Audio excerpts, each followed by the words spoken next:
welcome and bring in Ian Cameron, National Assembly Chairperson of the Portfolio Committee on Police. Ian, a very good afternoon to you, and thank you so much for your time. Let's start with your reaction to the news that the Deputy National Commissioner for Crime Detection, Lieutenant General Sibiya, has been placed on leave of absence. Very shortly, I'm not sure what it means that he's been placed on a leave of absence. It's not according to any form of South African Police Service disciplinary regulation. According to me, there are two options that should have been followed. The one is to have suspended him or temporarily transferred him somewhere else. So I'm trying to still grasp exactly what the reasoning behind this is. Obviously, the answer will likely be that to protect any kind of preliminary investigation. But I'm not sure according to which regulation they've made this decision. Given the fact that at this point in time, we've just received that confirmation from the Police National Commissioner, Fani Masemola, just speaking outside of that protest where he received the memorandum from those that were marching in KwaZulu-Natal. So very little detail around the implications of this. And one then wonders what the implications also mean from an operational perspective too. Absolutely. I must say that in terms of operational perspective, I'm not having sleepless nights. I think we're already in quite bad shape regarding some of the work that needs to be done. But that being said, it really creates significant uncertainty and doubt in terms of just due process and the rule of law. Again, I've got no idea on what grounds or according to which regulation this has been done. The only senior officers that I'm aware of that according to regulations are exempt from the standard SAPS disciplinary code includes provincial commissioners specifically and the national commissioner, but certainly General Sibiya still has to adhere to that specific disciplinary code. So again, very little information at the moment, as with you, but I am concerned about what process was followed for this. We know, of course, following those explosive revelations and allegations from Mkhwanazi, who's the KwaZulu-Natal provincial commissioner, that a process from the National Assembly has also started in which you have these three investigations ongoing. And also now the President on Sunday announcing this commission of inquiry around these specific matters. Just help us understand how this will all work in as far as these investigations are concerned. I would imagine that you would also seek clarity from the police commissioner in light of Sibiya. Absolutely. Obviously, it would, regardless of what route exactly is followed with regards to any form of a parliamentary process, we would need clarity on that amongst many other things.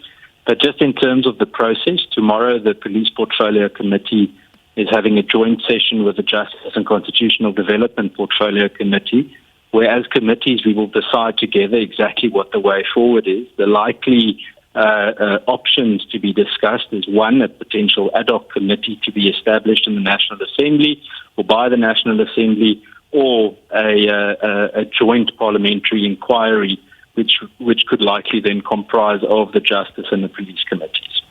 And Ian, just before we let you go, just in light of all of these processes that are currently on the go, I mean, they are also happening, I would imagine, parallel to other prosecutorial, positions, especially when you look at the NPA and some of the things that are standing before them and things that are standing before court. What do you want to see just to make sure that all of these moving parts are really working together and not against each other, and one wouldn't want to compromise anything that is currently before the courts? How are you going to ensure that process is as seamless as possible?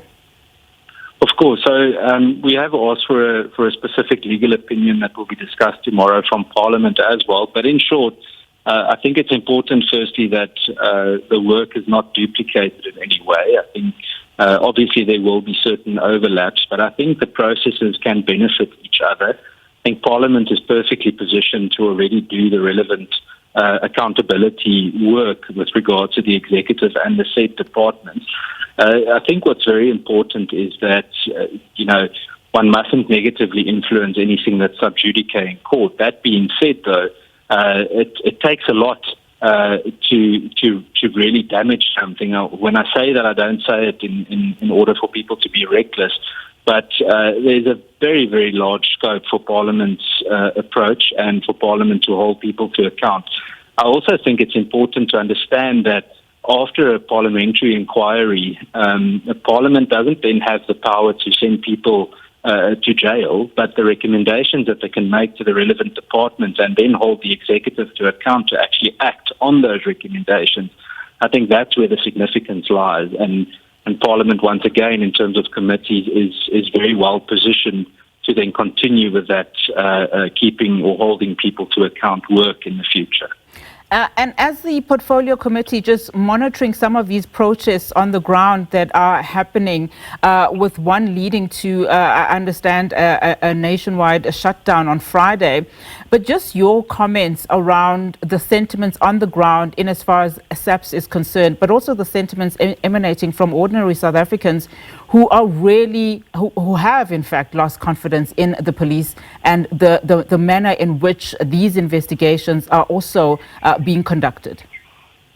Yes, I mean, I don't blame people for having lost faith in the police. I think the instability that we've seen over the last few months, and if you think about it, I mean, over the years, it was a matter of time for this chaos to hit or to start being or happening so publicly. So I don't blame them. You've likely seen the report by the SAHRC regarding confidence in the police that's at an all-time low.